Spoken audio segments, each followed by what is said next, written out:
Hurry and Habit. No doubt you have many problems, domestic, social, physical, and financial, which seem to you to be pressing for instant solution. You have debts that must be paid, or other obligations that must be met. You are unhappily or inharmoniously placed, and feel that something must be done at once. Do not get into a hurry and act from superficial impulses. You can trust God for the solution of all your personal riddles. There is no hurry. There is only God, and all is well with the world. There is an invincible power in you, and the same power is in the things you want. It is bringing them to you, and bringing you to them. This is a thought that you must grasp, and hold continuously that the same intelligence that is in you is in the things you desire. They are impelled toward you as strongly and decidedly as your desire impels you toward them. The tendency, therefore, of a steadily held thought must be to bring the things you desire to you, and to group them around you. So long as you hold your thought and your faith right, all must go well. Nothing can be wrong but your own personal attitude, and that will not be wrong if you trust and are not afraid. Hurry is a manifestation of fear. He who fears not has plenty of time. If you act with perfect faith in your own perceptions of truth, you will never be too late or too early, and nothing will go wrong. If things appear to be going wrong, do not get disturbed in mind. It is only an appearance.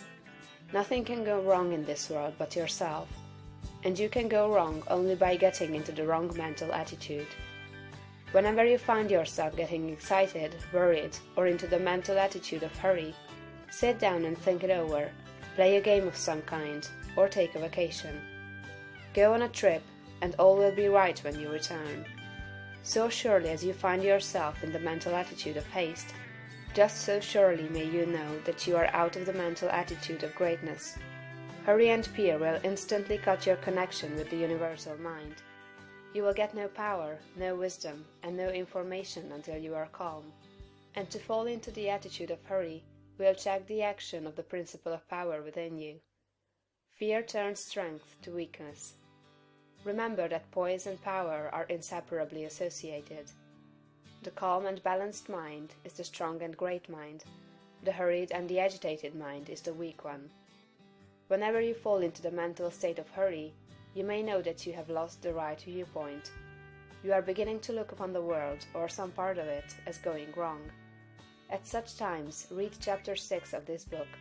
Consider the fact that this work is perfect, now, with all that it contains. Nothing is going wrong. Nothing can be wrong. Be poised, be calm, be cheerful. Have faith in God.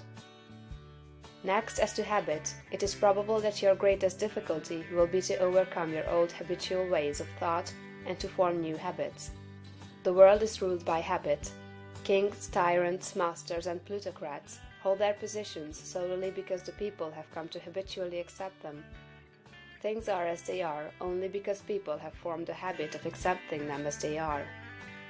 When the people change their habitual thought about governmental, social, and industrial institutions, they will change the institutions. Habit rules us all.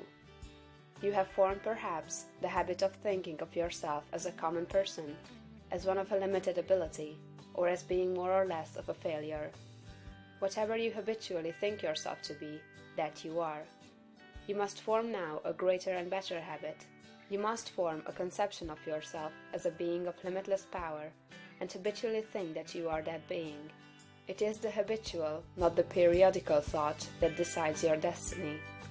It will avail you nothing to sit apart for a few moments several times a day to affirm that you are great, if during all the balance of the day, while you are about your regular vocation, you think of yourself as not great.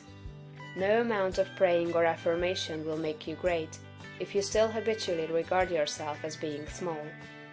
The use of prayer and affirmation is to change your habit of thought. Any act, mental or physical, often repeated, becomes a habit. The purpose of mental exercises is to repeat certain thoughts over and over, until the thinking of those thoughts becomes constant and habitual. The thoughts we continually repeat become convictions. What you must do is to repeat the new thought of yourself, until it is the only way in which you think of yourself. Habitual thought, and not environment or circumstance, has made you what you are. Every person has some central idea or thought form of himself, and by this idea he classifies and arranges all his facts and external relationships. You are classifying your facts either according to the idea that you are a great and strong personality, or according to the idea that you are limited, common, or weak. If the latter is the case, you must change your central idea. Get a new mental picture of yourself. Do not try to become great by repeating mere strings of words or superficial formulas, but repeat over and over the thought of your own power and ability until you classify external facts and decide your place everywhere by this idea. In another chapter will be found an illustrative mental exercise and further directions on this point.